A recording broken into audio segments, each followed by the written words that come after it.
आप देख रहे हैं PSJMD। चलिए एक ड्रामनी कहानी की ओर। एक दिन की बात है, ठंड का समय था, घना कोहरा छाया था। सारे लोग जल्दी कार्यालय का काम खत्म करके घर की तरफ निकल रहे थे। नाना जी उस समय के बड़े अधिकारियों में से एक थे। वे समय के उच्च वर्ग के लोगों में एक अमीन का काम करते थे। रोज की तरह ही उस दिन काम खत्म होने के बाद घर के लिए अपनी गाड़ी से रवाना होने लगे। रास्ते में उन्हें बाजार से कुछ सामान भी लेना था, तो वे और साथियों से अलग हो गए। उन्होंने घर की कुछ ज़रूरत के सामान लिए और गाड़ी आगे बढ़ा दी। आगे जाने पर उन्हें कुछ मछली बाजार दिखा और वे मछली खरीदने के लिए रुक गए। ताज़ी मछलियाँ लेने और देखने में टाइम ज़्यादा ही गुजर गया। उनकी जब अपनी घड़ी पर नज़र गई तो उन्हें आभास हुआ कि आज तो घर जाने में बहुत देर हो जाएगी और यह सब लेकर घर पहुंचने में काफ़ी समय लग जाएगा। फिर यही सब सोचकर उन्होंने सोचा कि क्यों न जंगल के रास्ते से निकला जाए तो जल्दी पहुंच जाऊंगा। तो उन्होंने अपना रास्ता बदला और जंगल की तरफ अपनी गाड़ी को घुमा लिया। समय 8 बज चुका था। गाड़ी तेज़ रफ्तार से आगे बढ़ रही थी। तभी अचानक से तेज़ ब्रेक के साथ गाड़ी को रोकना पड़ा। उनकी गाड़ी के आगे एक औरत ज़ोर ज़ोर से रो रही थी। उन्होंने सोचा, इस वीराने में ये औरत क्या कर रही है। उन्हें लगा कि कोई मजदूर की पत्नी होगी जो नाराज़ होकर घर छोड़कर जंगल में भाग आई है। तो उन्होंने उससे पूछा कि यहाँ जंगल में तुम क्या कर रही हो, लेकिन उसने कोई जवाब न देकर और ज़ोर ज़ोर से रोने लगी।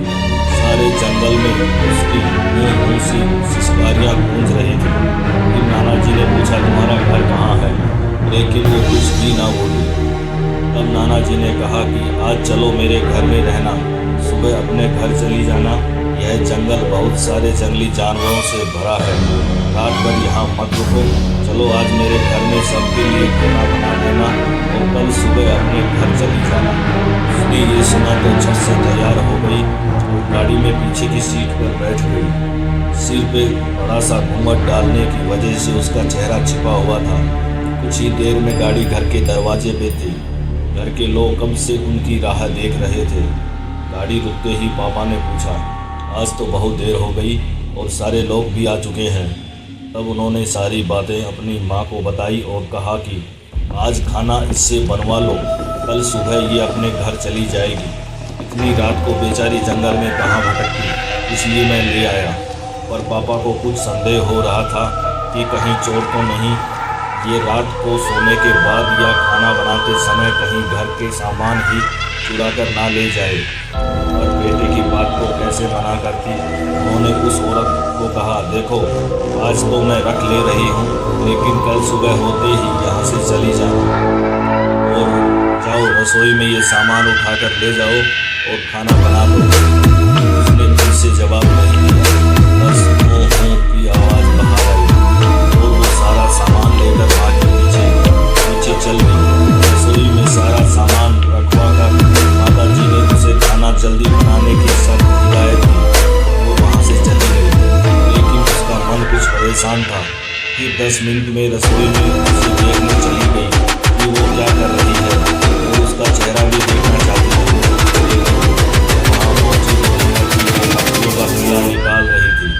उन्होंने बहुत जोर से गुस्से में कहा, यहाँ सब खाने का इंतजार कर रहे हैं और तुम अभी तक मछलियाँ ही निकाल रहे हो, कल सुबह तक बनाओगी क्या। उसके सिर पर घूंघट अभी भी था तो चेहरा देखना मुश्किल नहीं नामुमकिन था। उन्होंने उससे कहा, तुम जल्दी से खाने की तैयारी करो, मैं आग सुलगा देती हूँ, काम जल्दी हो जाएगा।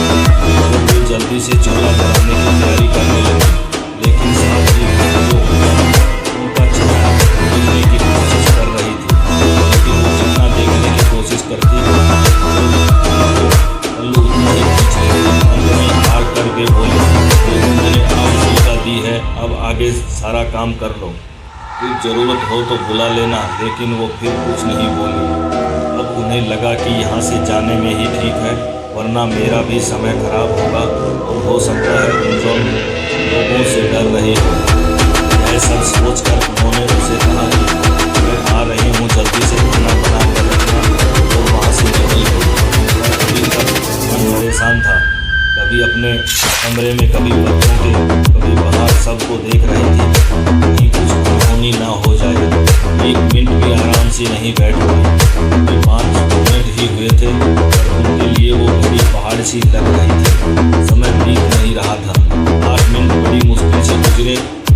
तुरंत ही कुछ सोचकर रसोई की तरफ दौड़ी और वहां पहुंचकर देखा।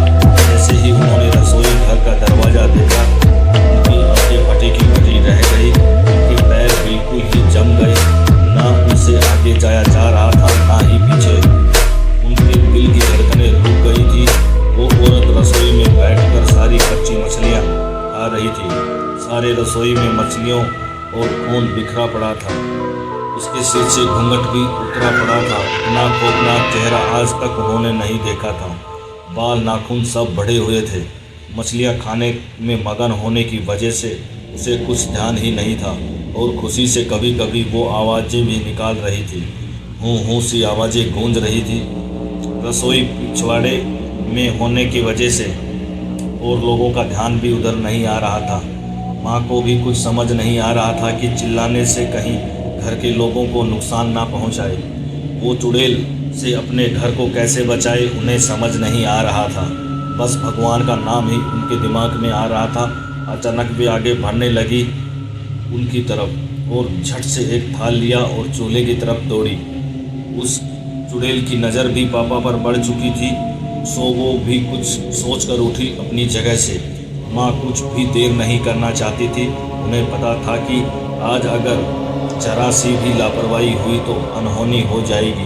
उस चुड़ैल के कुछ कहने से पहले ही उन्हें चूल्हे तक पहुंचना था और चूल्हे के पास पहुंचकर उन्होंने जलता हुआ कोयला थाल में भर लिया और चुड़ैल की तरफ लेकर जोर से फेंका। आग की जलन की वजह से वो अजीब सी डरावनी आवाज़ें निकालने लगी। अब तो उसकी आवाज़ें बाहर भी जा रही थी। सारे लोग बाहर से रसोई की तरफ भागे। वो चुड़ैल जोर से हूँ जोर की आवाज़ निकाल रही थी और पूरे रसोई में दौड़ रही थी और माताजी को पकड़ना भी चाह रही थी। लेकिन अब सारे लोग रसोई में आ चुके थे। काफ़ी लोगों की भीड़ देखकर वो और भी डर गई थी। लोगों की भीड़ को धकेलते हुए वो बाहर जंगल की तरफ भाग गई और सारे लोग ये मंजर देखकर डरे सहमे खड़े हो गए और मन ही मन माताजी की हिम्मत की दाद दे रहे थे। तो इस तरह से छूटा और चुड़ैल से पीछा। इसी के साथ ये कहानी समाप्त होती है। ज़्यादा से ज़्यादा कहानी को लाइक